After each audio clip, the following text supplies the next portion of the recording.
Greetings, Ajahn. Greetings, everyone. Welcome once again to the Vassa 2024 Dhamma stream. If it is convenient for brothers and sisters who have joined us recently, if you could turn on the video so that Ajahn can also see you and engage with you as he offers the Dhamma teachings. So without further ado, let us all now pay respects to Ajahn by offering him 3 bows, please. First bow, second bow, and third bow. So welcome once again to Ajahn Ahimsako. We'll now hand it over to you. Yeah, greetings. So good afternoon, good morning, good evening. I imagine people are potentially scattered across the globe. And this is one of the marvelous things about the internet. They talk about, sometimes they mention the dark web, there's the dark web, but this is the bright web. This is the bright web. This is the marvelous aspect of technology. All of us can come together and reflect on Dhamma, practice meditation, practice Dhamma, and meet like this. This is we're unified around this marvelous, these marvelous teachings of the Buddha. So I like to recollect how fortunate we all are.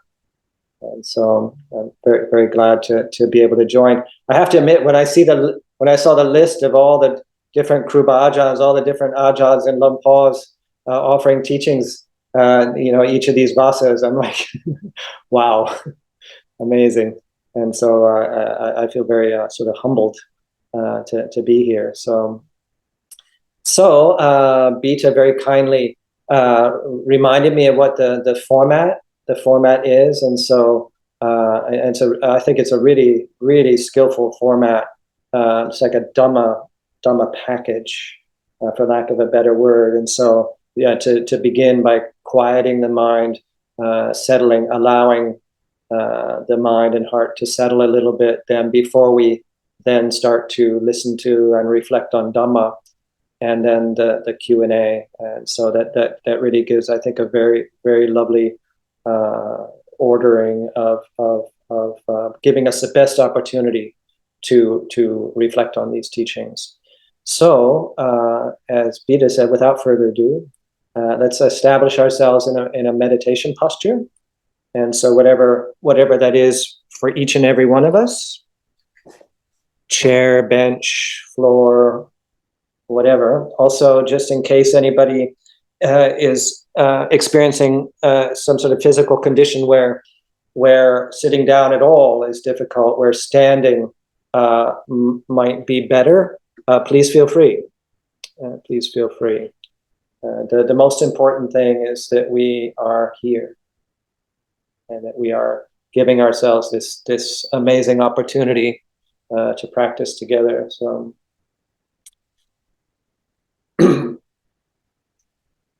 so whether we're sitting in a chair or here again, whatever thing we're sitting on or standing, it's I find very useful to put some attention into the posture of the body in each meditation. And so just thinking of the alignment. And so if we had a plumb line, like a string beside our body, that if we can imagine, because we can't see this ourselves, but if we could imagine that line would pass through the center of our ear canal, center of our shoulder, center of our hip socket, and then all the different curves of the body. If we're looking for the side, the curves of the body, they need to be there. But if we can have those 3 things, if we can imagine those lined up, this gives our spine the best opportunity to support us with the least amount of energy. And so just take a few moments, your own body. Just try to imagine, so we're not leaning forward, not leaning back, no side to side. Also consider a plumb line down this way. So it's not rigid, it's relaxed, and yet poised. There's an attentiveness and a posture, but it's relaxed. Also, the chin not dropped nor raised up too high. Try and imagine it being level.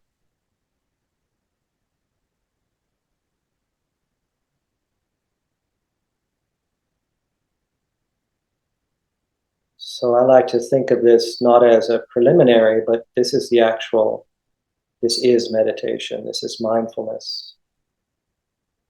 Mindfulness of body.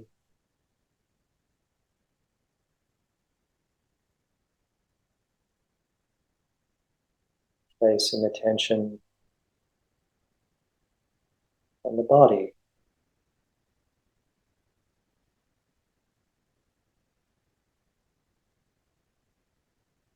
And I also, part of my own practice is to do body sweeping. That sweeping our mindful attention from the crown of the head slowly across all surfaces of the body. And as we go along, between the crown of the head and the fingertips and toes, in our own speed, we check for any unnecessary tension or holding, physical gripping, and we release as much of that as possible while still maintaining this poised, attentive posture. So I'll go into silence and we can just do that in our own time. We'll do this for a few minutes, and if we get down all the way to the toes and fingers and there's still time, just go in reverse. In fact, I find a marvelous meditation. You can do this even for an hour, and it's a wonderful mindfulness. It gets us out of our head, so don't feel like you just need to do it once. So,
if we get distracted with some sort of thinking process, as we know, we can just gently return back to the body.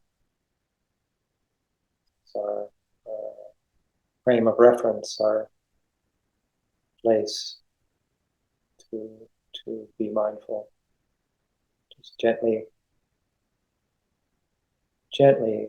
turn away from the thoughts and gently return to the body.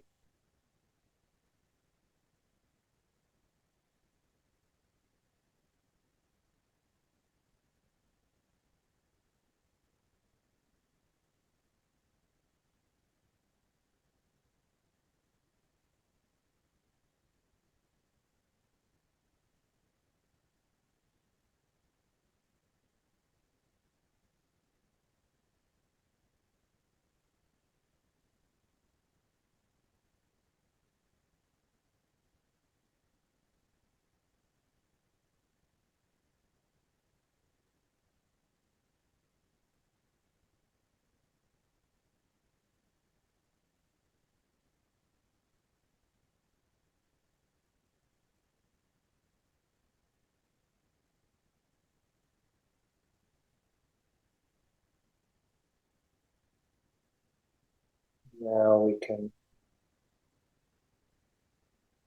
place our attention just on a narrower aspect in terms of witnessing the breath in particular. So already we may have been just sensing that just by nature, especially since it's such a beautifully common meditation object. I really want to stress I find the beauty of the breath meditation, hence how much it's been used over the millennia. So whatever part of our body is most comfortable for us to witness the breath entering and exiting the body, whether that's the belly, lungs, chest, ribs, throat, mouth, nose, whatever. It's not important what part of the body, but just comfort and ease.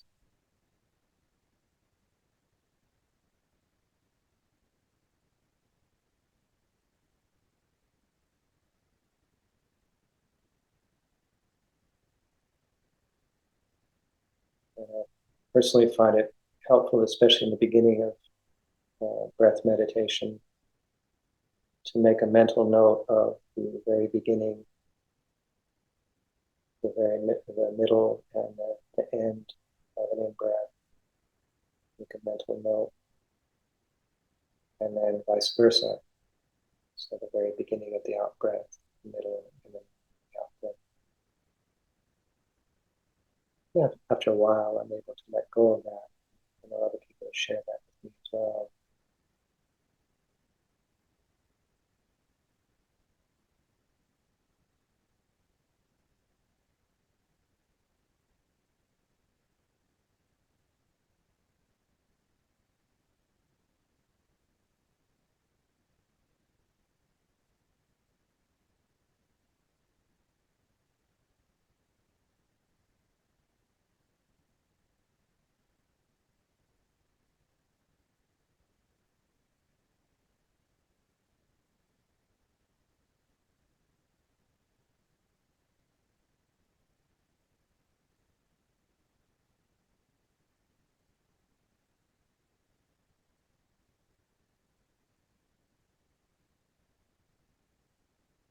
Like the body sweeping breath meditation is a body contemplation. It's mindfulness of body.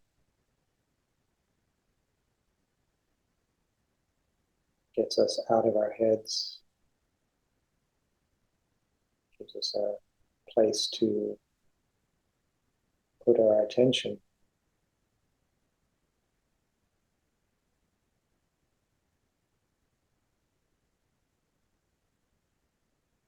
To return to it, the mind does become active. Just gently return to the breath.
So the sensation of breathing, body, these perceptions coming and going in awareness.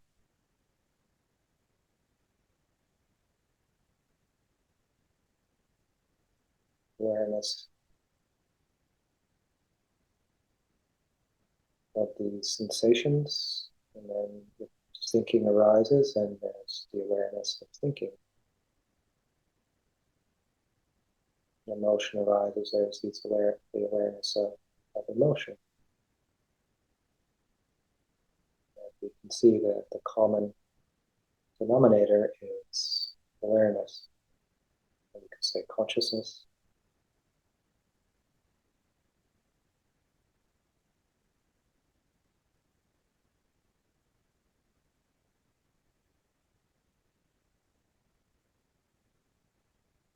These other things coming and going.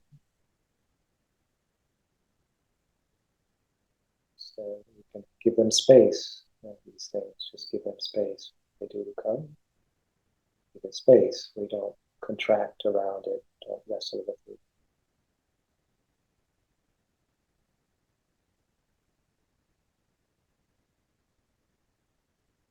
We turn our attention back to the body, or if there's something very strong that is not wanted, we can maybe develop skillful means, consciously bringing up perception if it's more positive, without deluding ourselves, so we can wisely change the object in our awareness.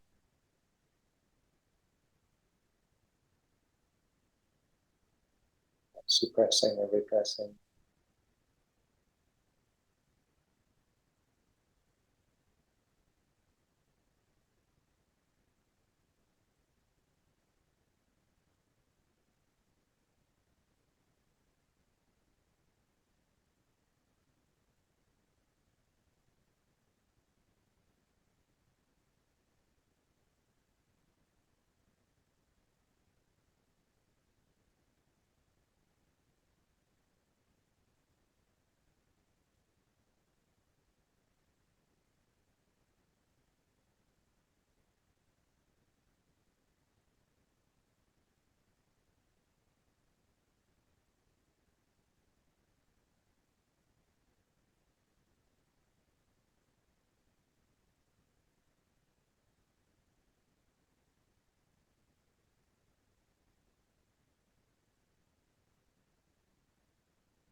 Ajahn. But now request for the Dhamma.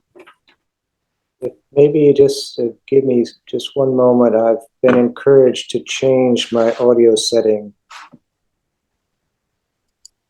after ringing the bell. And I'm going to do that auto. And that will hopefully support all of you hearing me. So, okay, done. Okay.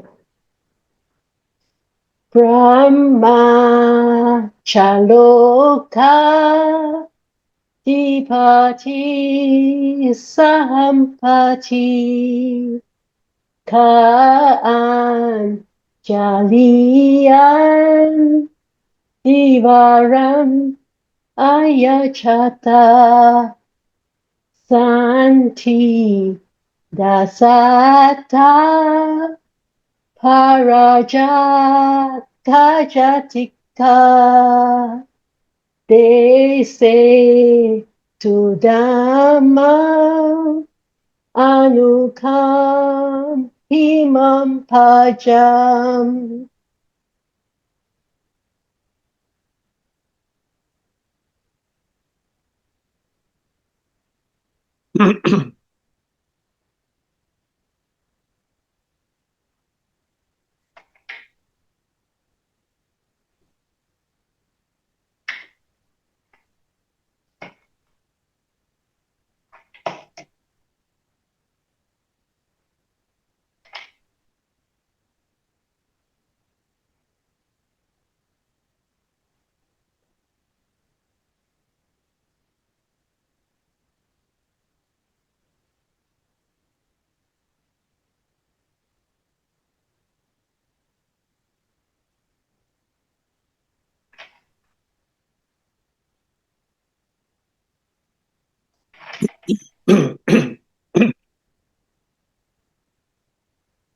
Namo tassa bhagavato arahato samma sambuddhassa.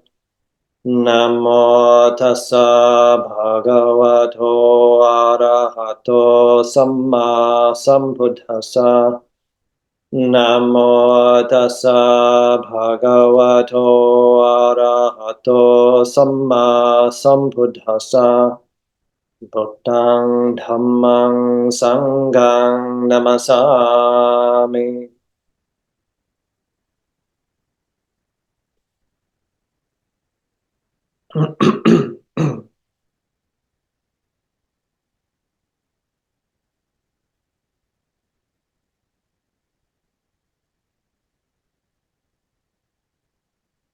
Yeah, as I mentioned, as we were heading into our period of meditation, it's good to take the time, for the obvious reasons, good to take the time to prepare ourselves to listen to Dhamma, to reflect on Dhamma, consider Dhamma.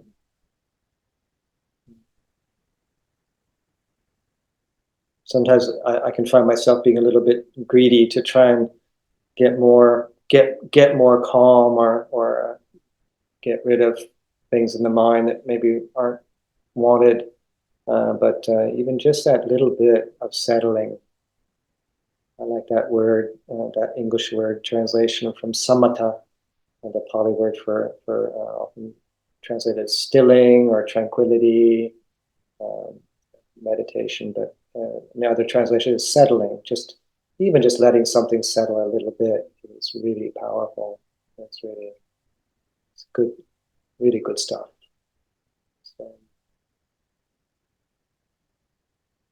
So one of the things I thought I'd share today is one of the contemplations that I've really been, or reflections, BuddhaDhamma reflections that I myself has been applying quite a lot this last month. About a month ago, I ended my period of solitary retreat. We each get a period of solitude here during the Vassa. And I had 3 weeks up in the forest, and I never have a plan. Something usually just falls into place, some sort of recollection. And I listened to a lot of Dhamma talks during my solitary retreats, including BuddhaDhamma Foundation. So thank you.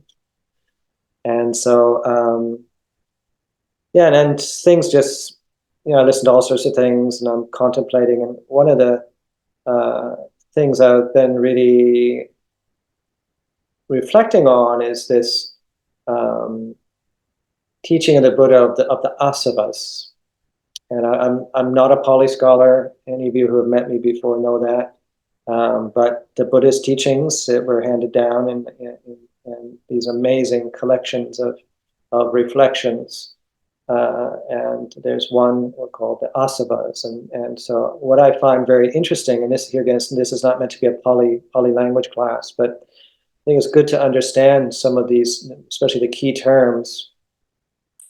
And asavas, it's like many Pali terms, it's one of those ones that has umpteen translations into, at least into English. And sometimes, I know in the beginning of my Dhamma journey back 30 years ago, I used to find that a little bit irritating. Oh, can't somebody settle on just, come on, is it this?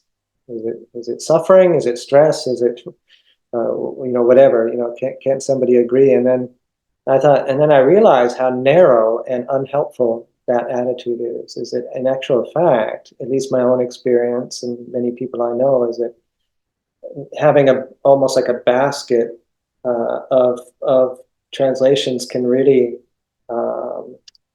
show all the different facets of a particular thing that the Buddha was trying to get us to use as a reflection. So asavas and inflow, outflow. So okay, which one is it? Is it in or out? Influx, effluence. That's effluence is an interesting one. I heard one leakages. Leakages I find quite interesting. And so I thought, well, that's actually I find quite helpful, because somebody's trying to maybe even get into a Dharma argument over whether it's an inflow or an outflow. Is it going in or is it going out? What's causing the suffering? Is it what we're taking into us or what we're putting out? And so I was reflecting on this one day up in the forest. And I thought, well, both. I mean, this is my own opinion. Both. So asava it's what's coming in, but it's where we're sending our attention. That's why there's that lovely phrase, so wise attention. Yoniso manasikara, wise attention. And so if we place our attention wisely, then what flows in, because everything we know, and I'm sure you've heard this before, I'm just kind of sharing, but everything we know came either through the eye, the ear, the nose, the tongue, the body, or the intellect. Our whole world came through our six senses. Everything we know about the world and what we think of as other worlds and the universe, everything came through these six senses. And so if we think of these six sense doors, these doors of sensuality, and they're neutral. We can send them to, like right now, we're sending out, we're using our door of the ear right now. Of course, I'm using voice also, but there's the ear and the eye, and we're sending that out in a wholesome way. We've come together like this in a wholesome way to practice Dhamma. So the sense bases themselves are completely neutral. But it's when we send them to things with unwise attention, the things that spin us out, the things that make the defilements that trigger off unwholesome tendencies, and basically that cause dukkha, that cause stress, pain, suffering, dis-ease, discontent, all the things that the Buddha was offering this opportunity to walk the path to release ourselves from. But that doesn't mean that we just shut off our senses, and because how much can we control? Unless we just lock ourselves, in our home, or just cut out as much sense contact as possible. yes, we won't, maybe those triggers won't be there, but that's not liberation. That's liberation with a small L. That's a sort of, it's a very conditional liberation, conditional peace, conditional easefulness. So can we just allow our six senses to be wisely used, and to oftentimes, yeah, again, we can't really choose what we're experiencing. So like the other day, I was heading up to our monastery up in Northumberland. I was traveling up to Harnham for 6 days, and I was taking the train. I had to change trains a couple of times, pass through central London, take the underground. It's busy, it's crowded, big stations, very busy. It's very different than Chithurst Monastery, and it was marvelous. Because it was like really, really good for practice. Okay, can I be as peaceful walking through King's Cross Station as I am walking from here to our forest? It won't be the same pleasant, but can it be as peaceful? And also, where am I sending my senses? So all of a sudden, you're seeing things that you just don't see in the monastery. Just the advertisements and the people, and how people dress. And this is not meant to be criticism in any. It's just, yeah, you just don't see that, and just the whole thing, just seeing trains and London and things. And so, but does that need to be a problem? Does that need to be? Do I need to make a problem out of that experience, or can I just feel whatever I'm feeling? Can I experience whatever I'm feeling, and be at peace, be at ease? And I can say that part of my journey I was successful, and part of my journey I wasn't. So that's why I keep practicing. And it was great because I had to come back 6 days later and pass through London again. So these are great opportunities because we can, here again, if we just limit, and I'm not saying that we shouldn't limit, that restraint of conduct, choosing wisely our environment, it's important. So I'm not saying that we should all pass through London twice a day. No, if we can avoid it. But if we can't pass through London if we can't do that without losing our peacefulness, our groundedness, then okay, let's keep working on it. Can we experience these things? And we know. I mean, this is just a reminder. This is the program. So then, pointing to the unconditional liberation that the Buddha was what he realized, and that all the enlightened beings, and that he taught because he knew that other living beings could do it. That's why he did it. There were other living beings with little dust in their eyes. We heard the Pali chanting, very beautifully done. Yeah, please, for those who have little dust in their eyes, please teach the Dhamma. He wouldn't have taught these things if other people couldn't do it. So going back to the asavas, I just find that I find imagery very, very interesting, and the themes of imagery in the Buddha's teachings. And so he uses water, the image of water, a lot, both pointing to very positive things, like the Anumodana chant, the blessing chant. It's like just like the rain falling fills up the little streamlets. And then it gets into bigger rivulets and things, and it flows to the ocean. And this is our goodness. This is like the goodness that we do. And so that chant reflects on that. But then you've got the asavas, the flow of water. Then he has the image of crossing the stream, going against the stream, or crossing the flood, to the other shore, to the island that you cannot go beyond. He used the image of water a lot.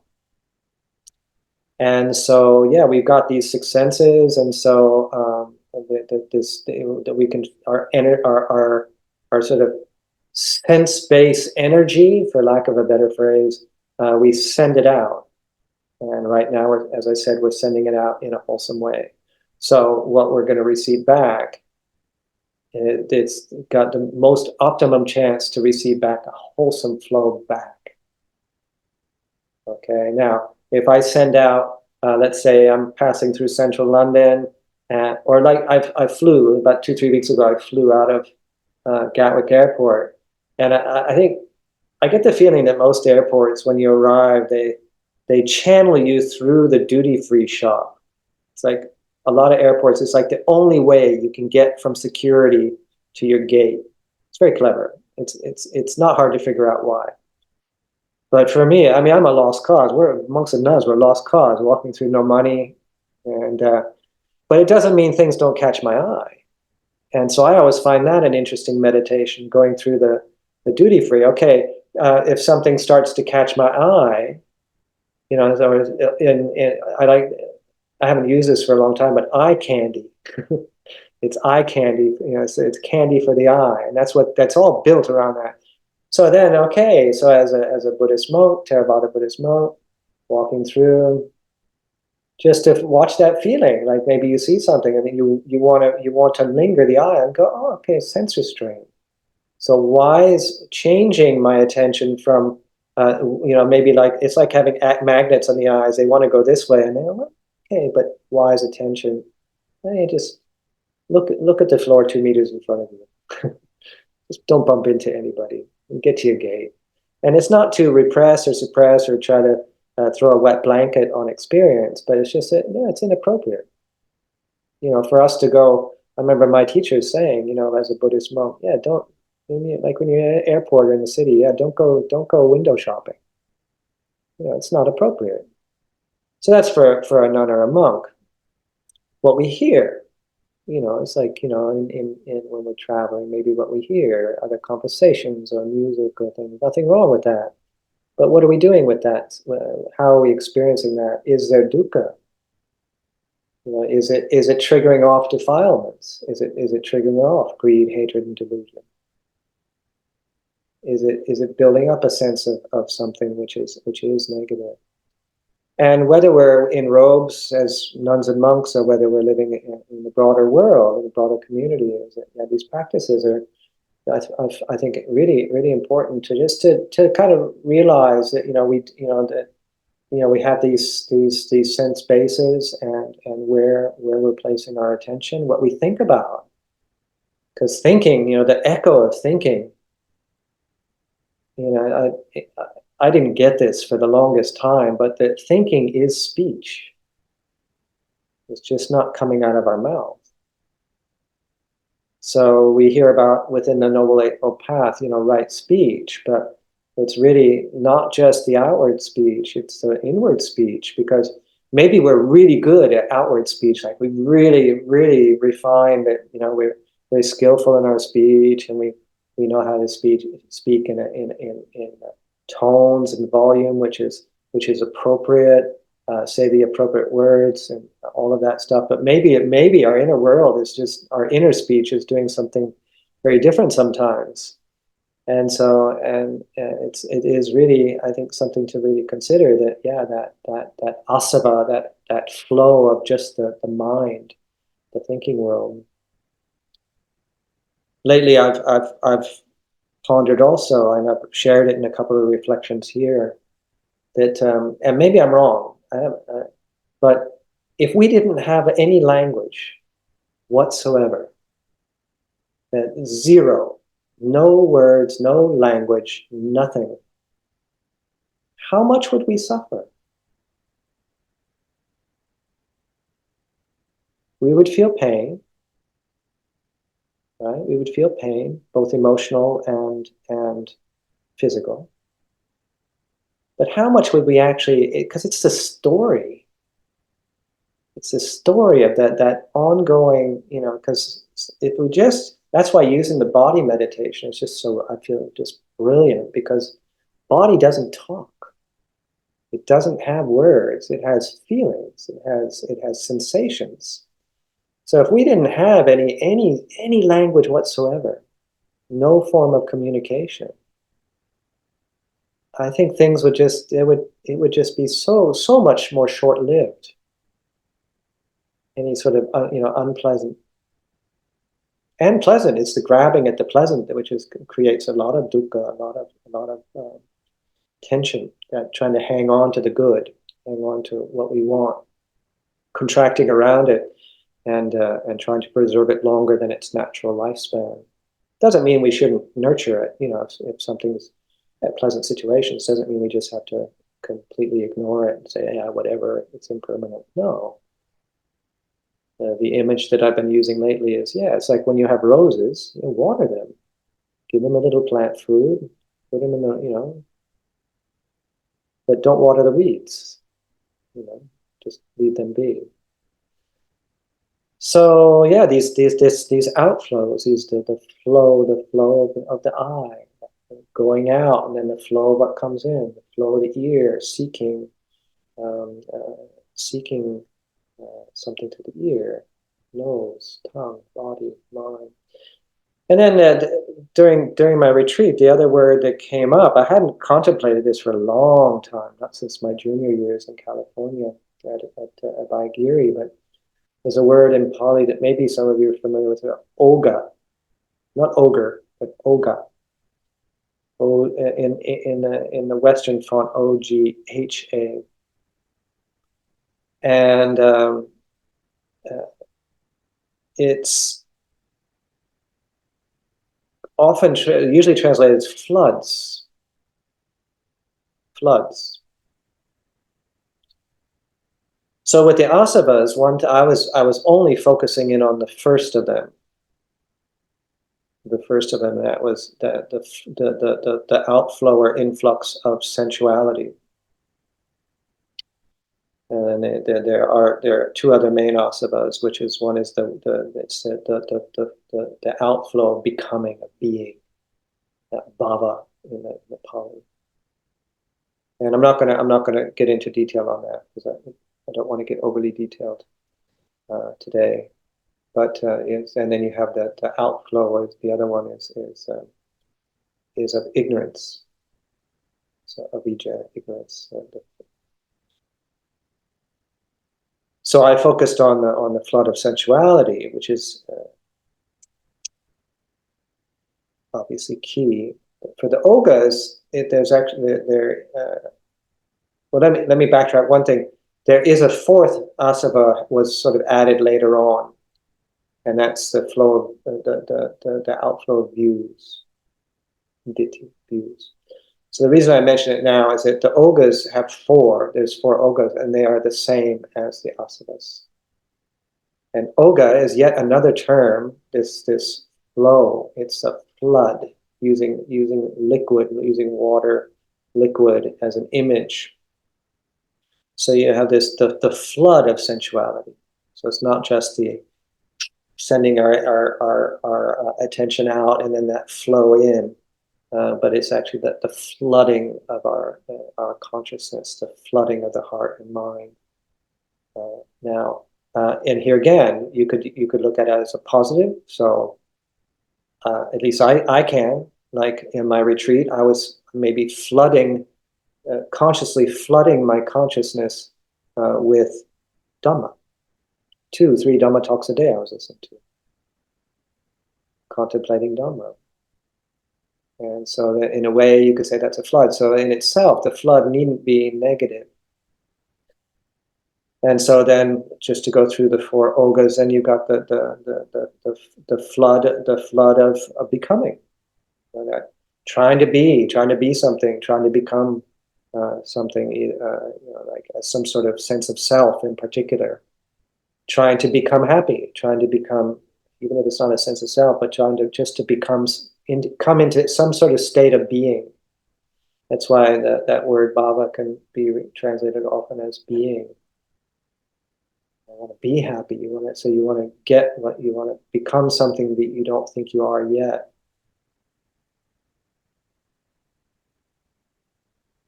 And then you've got the flood of views. So that's that fourth of the asavas, the ditthi.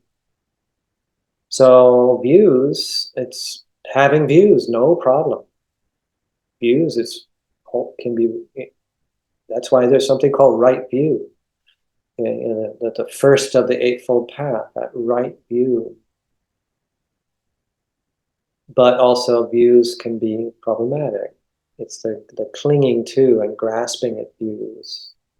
Even grasping at views that we think are right and wholesome, and this really is the right view to hold. It's the clinging. It's the clinging which is the problem. And then, as we know, when just holding on to views, going to the extreme is it. I mean, all you need to do is look at the first few inches of the news app, on our phone or something, to see where that leads. The wars and the political upheavals and things, but by grasping at views. Having views can be, as I said, skillful. If they're skillfully held, to hold them appropriately and not be fixed. Like at the end, I think it might even be one of the chants we do later. I can't remember, but by not holding two fixed views. That's in the Metta Sutta, loving kindness in English. By not holding two fixed views, and so it's that leads to suffering. Yeah, so that flood of views. And then the last one is here again, it maps onto the asavas, that flood of ignorance, just ignorance of Dhamma, ignorance of karma, ignorance of the Noble Eightfold Path, and the Four Noble Truths, and it's the flood of the problems that come from us continuing to dwell in that ignorance. And I was reflecting, so okay, floods, it sounds like recently here in Europe, there's been a lot of flooding. There was a lot of flooding about a week, 10 days ago, especially in Eastern Europe. And I didn't really follow it much, but I saw a few images. Here in England too, last week, there was a lot of flooding. Yeah, quite dramatic. You see a train station and the water is actually right up to the level of the platform. And that's quite dramatic. Or the flooding of a tsunami. But I'm in a new dwelling right now, and it's brand new, and so we're in this sort of snagging period of things that don't quite work yet. And in the shower, the shower drain wasn't working properly, wasn't keeping up with the flow of water. And it's a type of bathroom that doesn't have they call a wet room. The whole room is the sort of, it can get wet and stuff. And so all of a sudden I'm watching the water kind of going closer to the door, closer to the door, closer to the door. Is that threshold big enough that it doesn't go out the door? We've got a problem here. So it was a very small flood. Very, very small flood. It was not a tsunami. It was not a train station filled up with water. It was not people being rescued by boat, but it could have been damaging. And so oftentimes that's why we need to be attentive to, as the more and more that we refine our awareness, our consciousness, our mindfulness, so that we attend to those things which are not so obvious, and yet they're damaging. They do cause damage. They cause, so obviously I'm using this image of water. So nobody would have got hurt, but this brand new kuti, the floor out here would have been damaged. It's bamboo, it soaks up water, so there would have been damage.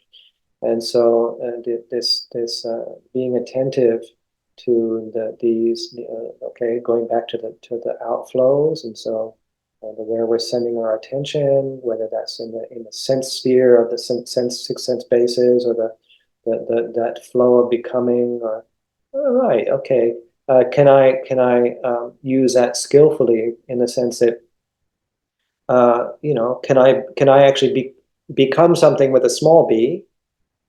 Can I send out my energy, like let's say we want to become a certain profession, or we're studying, or maybe we're already working and we want to become some sort of aspect of something, or become a better person in some ways. Yeah, with a small b, but we don't hold it as any sort of fixed identity. We're not grasping it as who we truly are, but more in a mundane way. We can put our attention on things, but not be flooded with suffering. We can place our attention, so we can use the flow, the flow of the senses, the flow of our consciousness in skillful ways. And here again, we're not clinging. It's the clinging, it's the grasping, as we know. That's why that's that second noble truth, that the cause of dukkha is this craving, this craving, and then as an extension of that grasping, that upadana, that clinging on to it, and that's where it causes us suffering. So yeah, so this is laying out, just reflecting, offering this in terms of imagery, but here again, just to reiterate, okay, now what do we do with that? It's not to then just leave us cold, like, well, how do we work with it? So as I was suggesting, that mindfulness of where we're placing our attention, the mindfulness of where we put our mind, where we place our eyes, ears, nose, tongue, body, not to just blinker ourselves and feel that we shouldn't do things. No, I think in a way it's that's why I don't like the phrase um, um, um, marketplace practice. Sorry if any of you like that phrase, but it's for something about, maybe it's the marketplace I don't like. But anyway, it actually, I don't like the phrase, but it's got something in it which I think is really wholesome. Is it that to be able to practice in any situation? So we've got our formal practice, like we started with sitting meditation, sitting, walking, formally listening to Dhamma talks and things like that. But that phrase of like every day, just the flow of life practice. Maybe I'll use that phrase, that flow of life. And so wherever we live, whatever we're doing, is it to not feel afraid that that's going to be an obstacle to practice, but to use these reflective teachings, because the meditation, as we know, is only one aspect of Dhamma practice. And a very important one. I'm not suggesting that we diminish that in any way, shape, or form, but what is that mindfulness for? It's mindfulness to see what we're clinging on to see, is there dukkha or is there no dukkha? And if there is, well, what are we hanging on to? So that we're mindful of where what lands through the eye, and if it is, and how that's affecting. Because as the Buddha said, where there is contact, and that means that any sort of perception that comes in through the eye, ear, nose, tongue, body, mind, that contact between the organ and the object. So I see the ringer, the bell, and I've got the eye, and I've got this, and what now seeing that is called eye contact. And so in the Buddha, and it goes with all of the six senses, and where there is contact, there is feeling. Not there might be feelings, there is feeling, and it's either pleasant, painful, or neutral. And so that doesn't mean we need to go around kind of just scouring, going, what do I feel? What do I feel? What do I feel? What's my contact? But just be that relaxed attention, just this poised, open, easeful way of being. And then when things land, then we know what to do. If something lands, which is where we notice, oh, I'm starting to hang on to this, or actually what I'm seeing is not actually very good for me. So to just gently leave that be, so that we know how to respond to sensory input, to sense impressions, to all these different contacts. We are wisely attending to whatever comes into our world. And as I started right at the very beginning, saying that everything we know of the world came through our six senses. So meditation, we're honing that developing our ability to be mindful, developing hopefully that uh,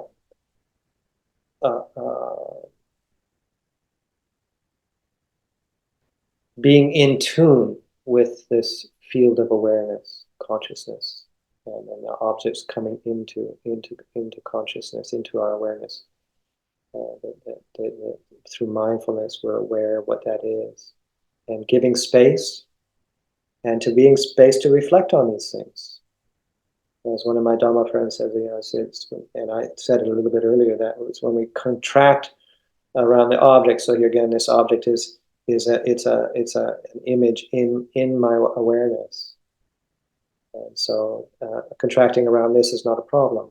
Okay, but when some sort of idea or feeling or thought comes in, and I contract around that, whether it's pleasant or painful, it's contracting around the things that I really like, doesn't give them space. It's clinging on to something because I want that to be my basis of happiness, instead of just experiencing things, maybe nurturing them, but also knowing that's not who and what I am.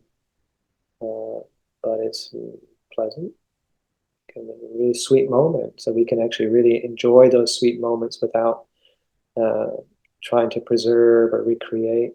We can gently urge the things that are not wholesome, not wanted. We can gently urge those out of our experience, but without having to get rid of them before we're actually grounded in peacefulness, grounded in a sort of stable mind states. We can be at ease with the things in our life that aren't actually very pleasant. Then we don't have to be afraid. We don't have to control our life. We don't have to control what's coming in and out so much to try and be happy. We can be at ease. We can be peaceful with whatever comes. We feel it.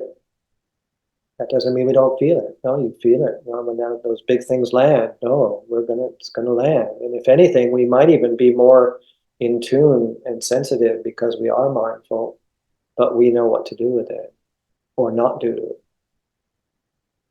We can actually through clear comprehension, clear mindfulness, we can know how to respond to situations. So I'll close that as a reflection for us all to consider.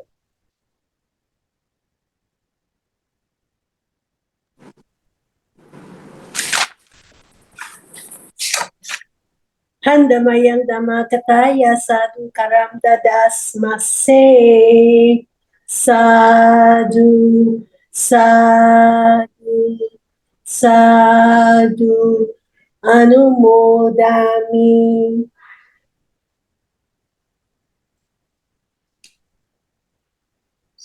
So, Bita, do you introduce the next thing, or do I introduce the next thing? Or do both of us? As you wish, Tanajan. This is your show, your platform. So, yeah. So, as is the lovely structure of these gatherings, is it open things up to Q&A, and whether it's to do directly with the meditation or to the Dhamma reflection, or in particular. But I mean, there might be another Dhamma question in there, and I'm happy to do my best to answer questions. And like most of our, probably all of our, if I don't know the answer, I'll tell you I don't know the answer. So I'll leave it at that. Thank you so much, Tanajan. So, brothers and sisters, Tanajan has now opened the floor to take questions from anyone here who's got a question, and for some interaction time with him. Feel free to click on the raise hand button or type in the chat box so that we could read it out.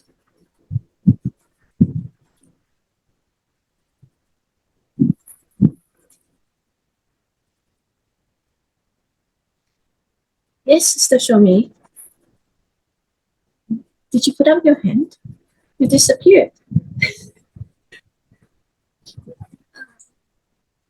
Did you put out your hand, Sister Shomi? Not quite. You have a question? Yeah, go ahead. Yeah, go ahead. Unmute yourself. You're not. Take off your earpiece.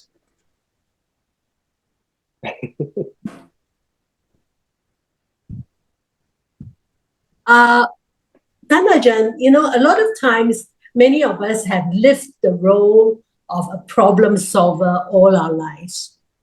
And that over time, we probably are deluded to some extent to think that we are the panacea. We can save everybody. We can be the fix-it-all for everyone, be it in our workplace or family. So as we practice, how do we get into that? How do we overcome those habit energies where we are so eager that whenever we hear any problem, we want to fix it? And sometimes we really become busybodies. It's none of our business. But we think we have the solution. We think we can be the prescriptor. Yeah. Thank you. Yeah, thank you. I have experience with this. Full confession. I found sometimes in my life that I feel like I can say at least a few things about this, and whether it's helpful or not, I don't know, but I do have experience of getting into that kind of mode of thinking that I have to be the one. I have to fix this. I have to be the one, and feeling. I don't know whether I ever believed that I could always fix it, or could always fix it, but I know that energy, and so I had to put work into this to let that go, that tendency, and so at the base of it, I keep things really simple, in my own practice. At the base of it is that the fact that you're mindful of it is great. That's, to me, that's stage one. Is that if we're doing that, if we're doing it, is that we're mindful of it. That is huge. Because let's face it, if we're not mindful of it, we're just going to keep doing it and not realize where our stress and suffering is coming from, in that, if it does come from that. So yeah, just be attentive of that, and just be more discerning when we apply it. Well, actually, just to have that pause, if a pause is possible.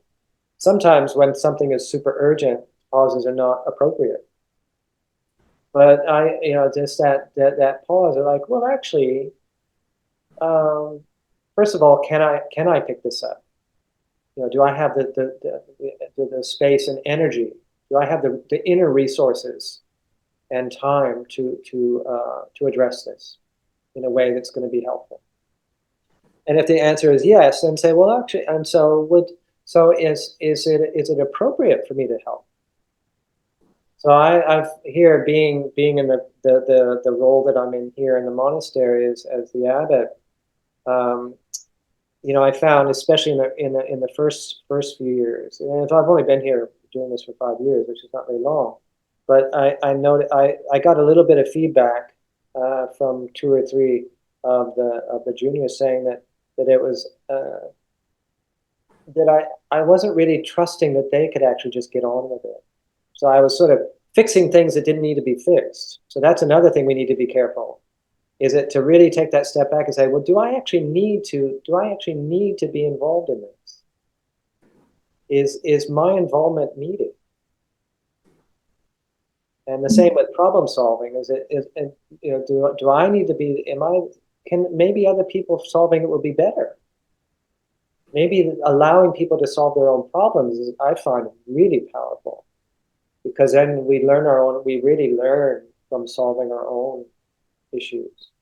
But there's the whole array is there. Sometimes external help is needed, and sometimes it's needed absolutely at that time. And sometimes it is us that is the appropriate person is us. Just kind of trying to figure out, and we'll never necessarily get it perfect, but just be more discerning, just maybe a little bit slower when possible. And here again, always checking that energy within ourselves, especially if the sense of self hijacks the thing.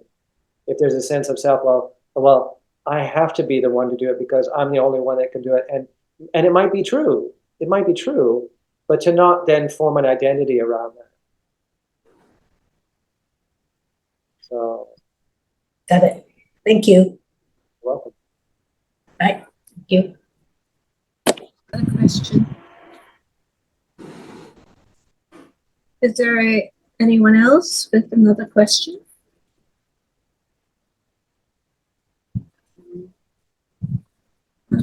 If not, maybe I do have a question for Ajahn, or maybe a clarification.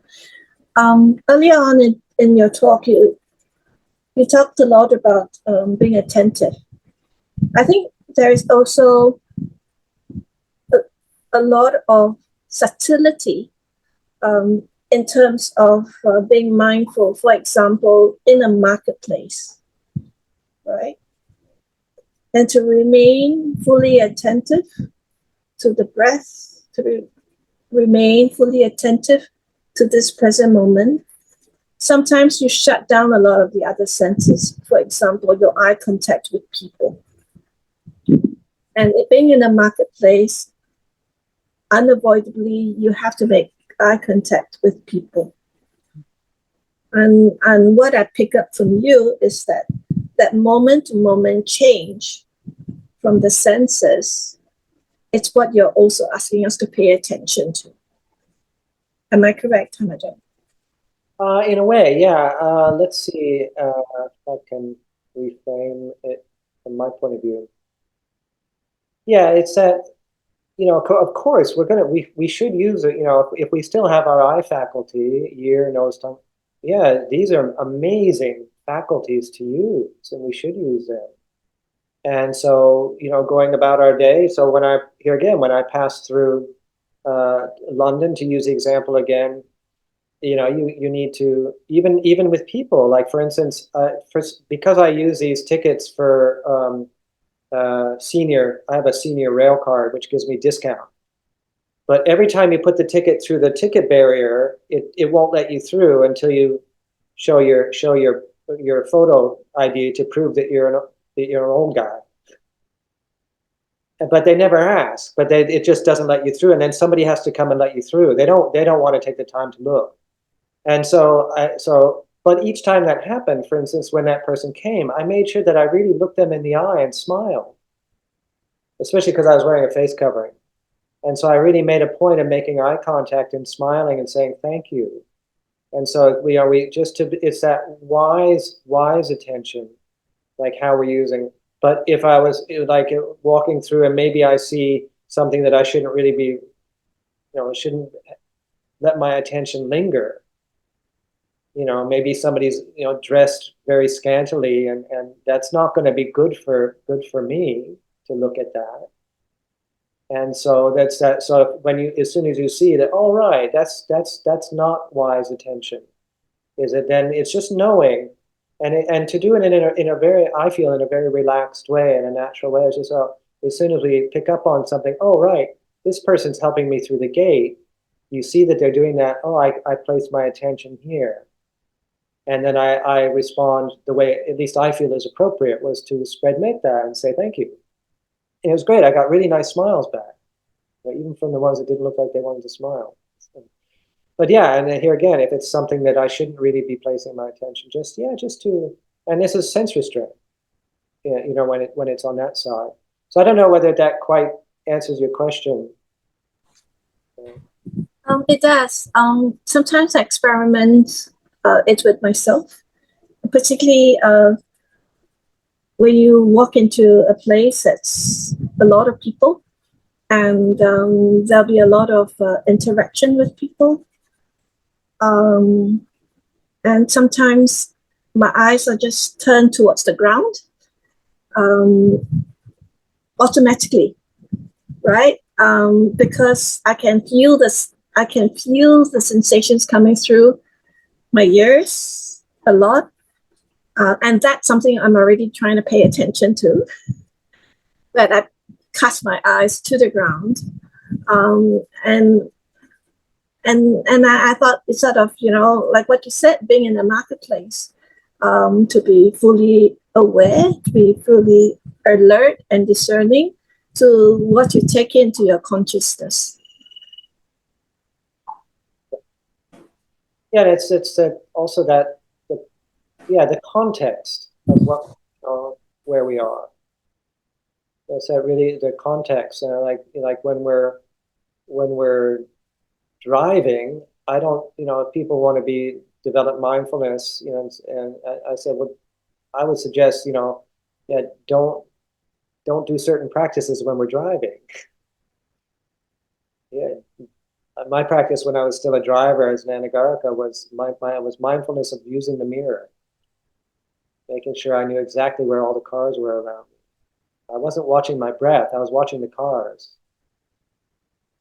But no, it's context. That's that sati sampajanya is that term in Pali that often referred to as mindfulness, clear comprehension. And heard some people reflect on it. It's mindfulness in context. So to not just shut down. We had a guest here about a month and a half ago, 2 months ago, that we didn't know, and she stayed for quite a while, but she was being very mindful, but the context was she wasn't keeping an eye on context. So she was sort of doing things ultra slow and kind of almost in a disturbing way, but like while they were trying to cook in the kitchen. So the context wasn't right, but if she'd been out on the walking meditation path, it would have been perfect. And so it's how we use our these amazing faculties, as long as we got them, and how we're directing them, and is it skillful or unskillful? Just here again, just these basic, the foundational teachings are just so amazing, and we often complicate things by maybe getting creating more complication than necessary, because it's just to use these real foundational. Is it wholesome? Is it unwholesome? So that's why that expression, oh, it's all good. I like to have that expression. People living all over the place, but when people say, oh, it's all good, it's all good. No, it's not all good.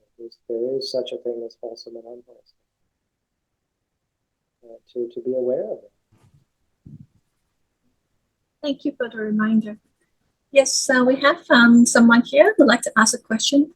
Ed London. I'm sorry if I've pronounced your name incorrectly. It's perfect. It's perfect. Can you hear me, Ajahn?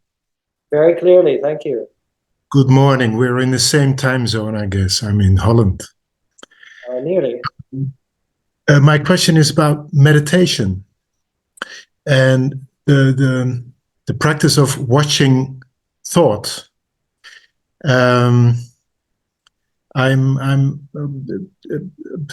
I wish I had clear thoughts, but my thoughts are more like movies, images, and sometimes I think I wish I was so simple to have clear thoughts. This thought, but I find myself in complete movies sometimes, instead of having just clear thoughts, which makes it makes me wonder: am I thinking, or is it just images? So I miss my own thinking to watch my own thinking. So I guess my thinking is more movie-like. Does that make sense? Well, I've heard. I know somebody else that has similar, if not the same.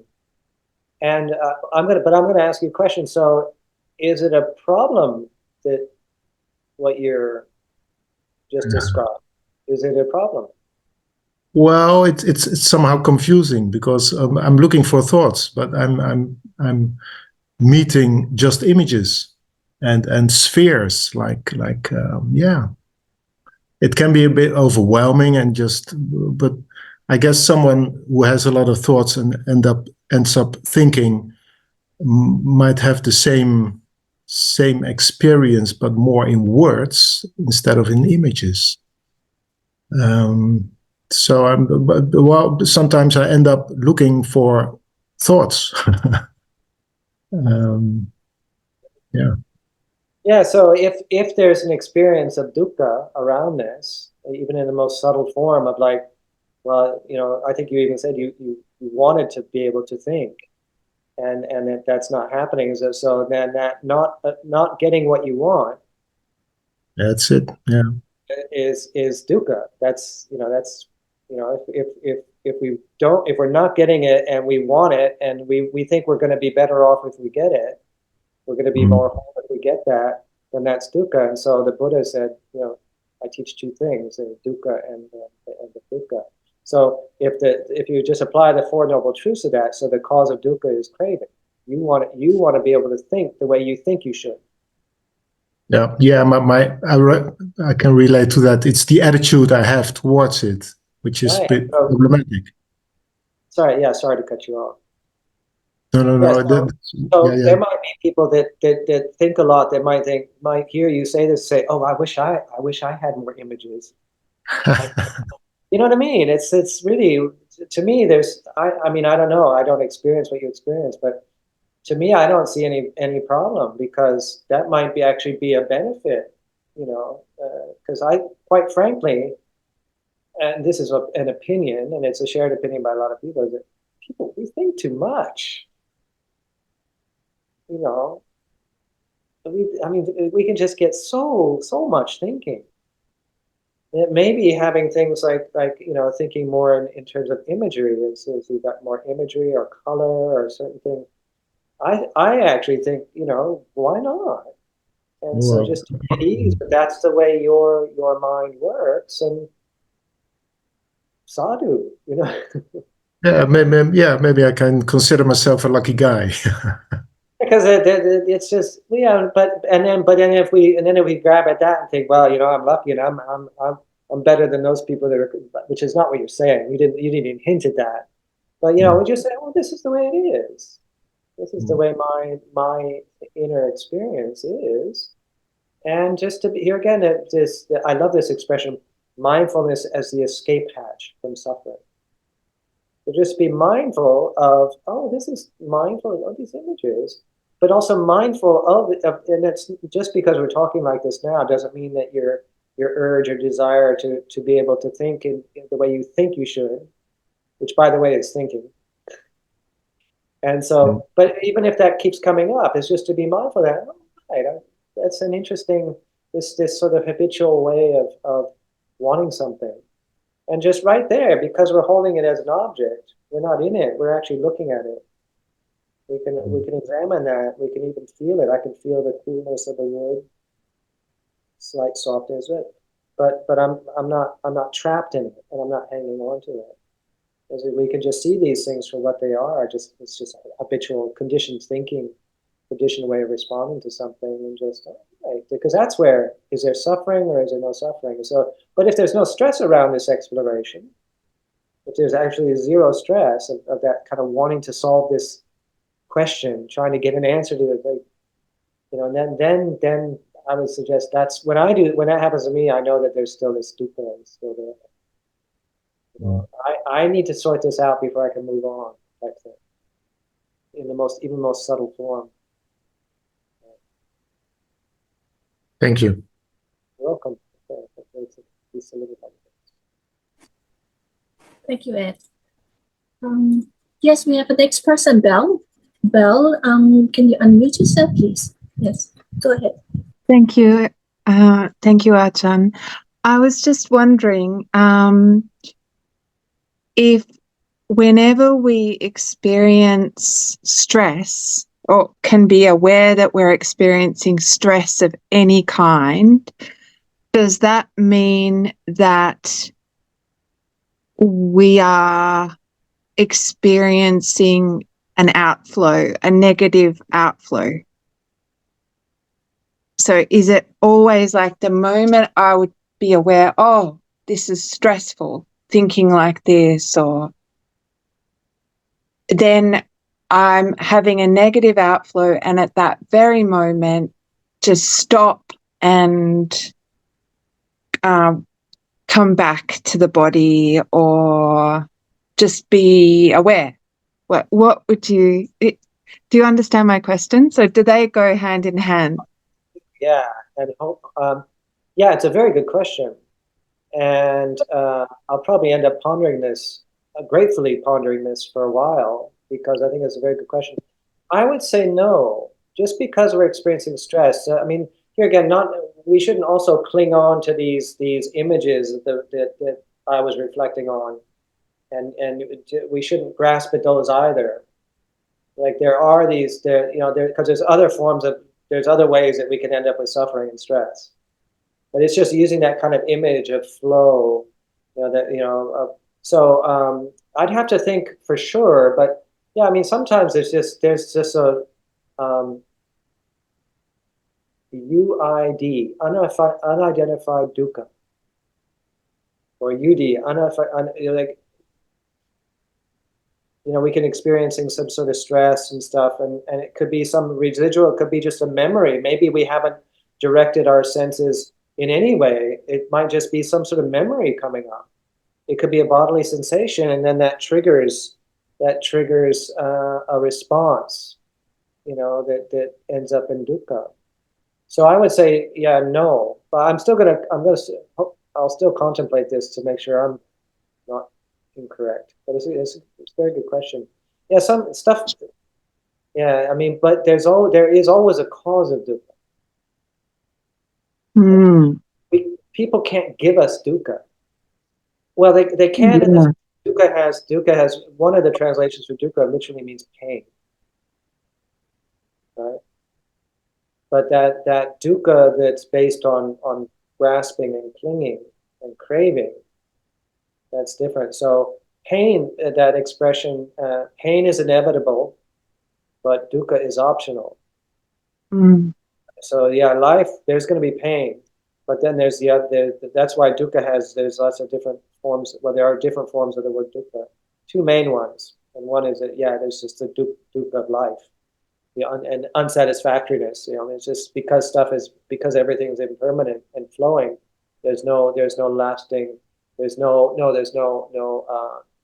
everlasting gratification or satisfaction. That's why that translation for dukkha is unsatisfactory. It can gratify us for a while, but it can't. There's no last forever state of satisfaction. It will change. So there is always a cause. There's stress, and that's why the more in tune we are, without psychoanalyzing ourselves, there's just if we're not quite sure, it's like to be open to I want something, but just in the most simple ways. Sometimes I'll ask, like, why is there this dis-ease? Pain in legs, I know why it's there. Emotional pain, if I hear something, if some sad news comes my way, or something like the other day, this family brought their little 3-month-old baby, and it was just pure joy. I mean, it's just this little being, it's just joy coming up.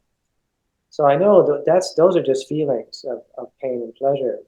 But the suffering, the dukkha of non-acceptance, I've got to get rid of this before I'm whole again.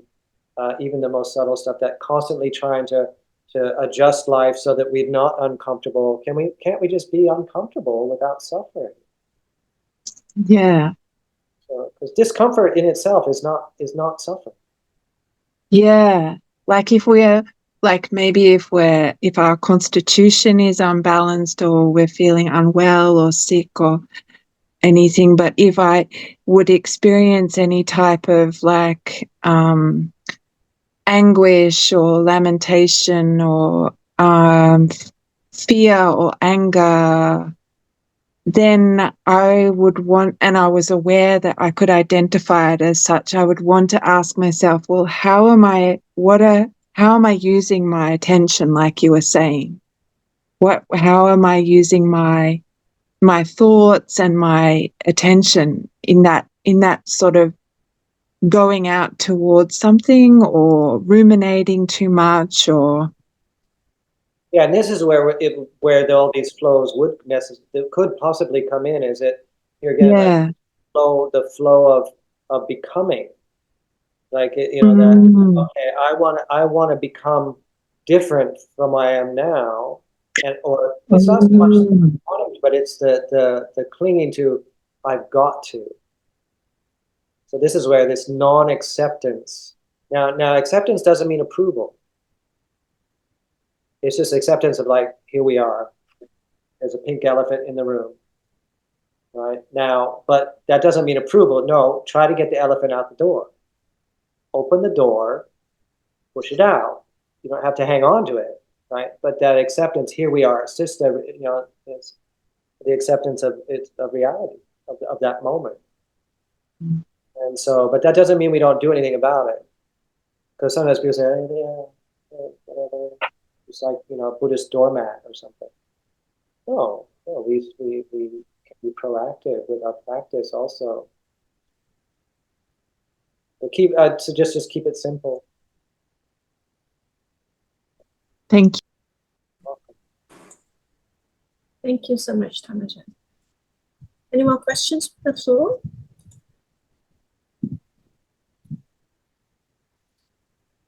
Well, I think we're all very satisfied with the responses, Tanajan. To have a very nourishing morning, afternoon, evening with you. And we shall now request that Tanajan lead us in closing with 2 chants. First is the Buddha's words on loving kindness, and then the verses on sharing and aspiration. And I'll put the words up on screen.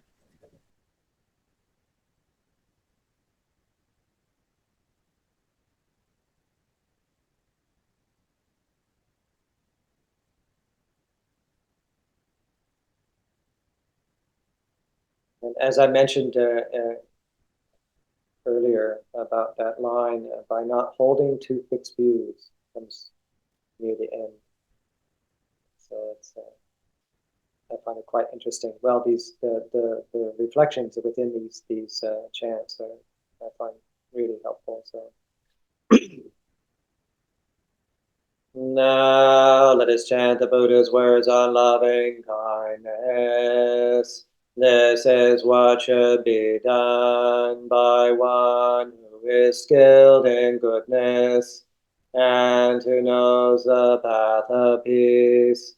Let them be able and upright, straightforward and gentle in speech, humble and not conceited, contented and easily satisfied, unburdened with duties and frugal in their ways, peaceful and calm and wise and skillful, not proud and demanding in nature.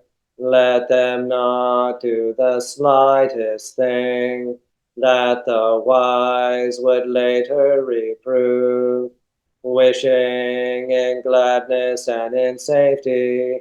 May all beings be at ease, whatever living beings there may be, whether they are weak or strong, omitting none, the great or the mighty, medium, short, or small, the seen and the unseen, those living near and far away, those born and to be born. May all beings be at ease. Let none deceive another or despise any being in any state. Let none through anger or ill will wish harm upon another, even as a mother protects with her life her child, her only child. So with a boundless heart should one cherish all living beings, radiating kindness over the entire world, spreading upwards to the skies and downwards to the depths, outwards and unbounded, freed from hatred and ill will, whether standing or walking, seated or lying down, free from drowsiness. One should sustain this recollection.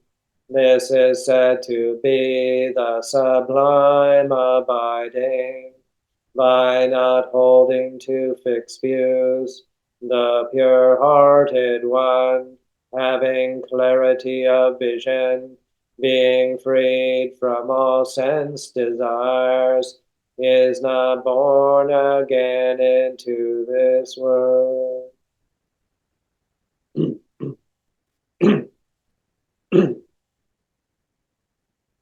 Now let us chant the verses of sharing and aspiration.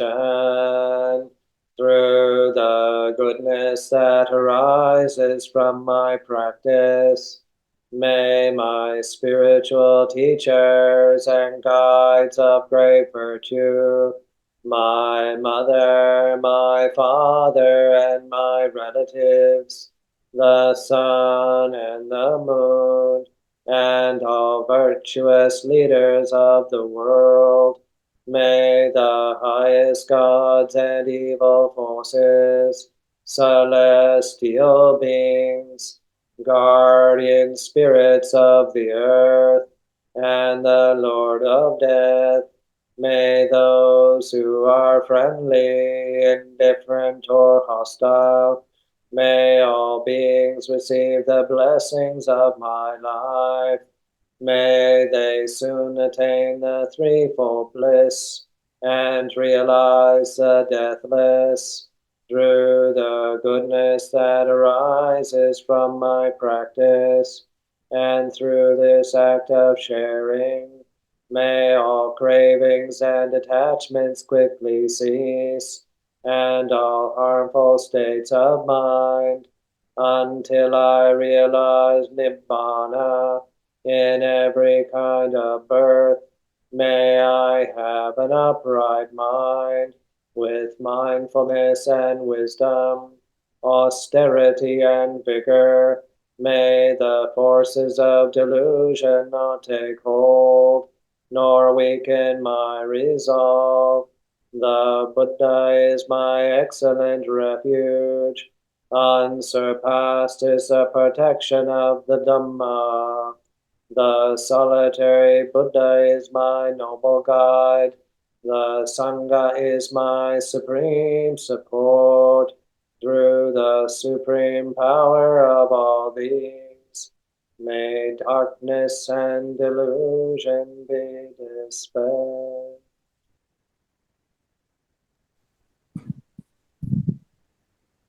Thank you so much, Tanajan, for a very beautiful session today and reminding us to stay on the path. So in closing, we'll now like to take leave from you, and we'll do the closing homage. Brothers and sisters, let us all now put our palms together and we'll do the closing homage together. Sama Sambuddho Bhagavan Buddha Bhagavanta Arivati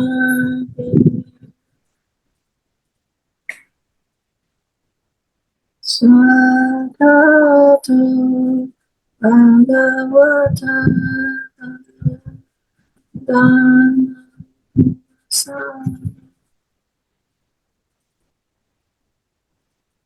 Supadivana Sawa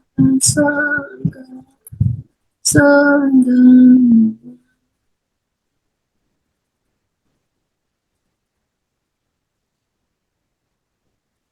Thank you so much, Tanajan, once again. And brothers and sisters, let us all now rejoice by saying sadhu 3 times. Sadhu, sadhu, Sadhu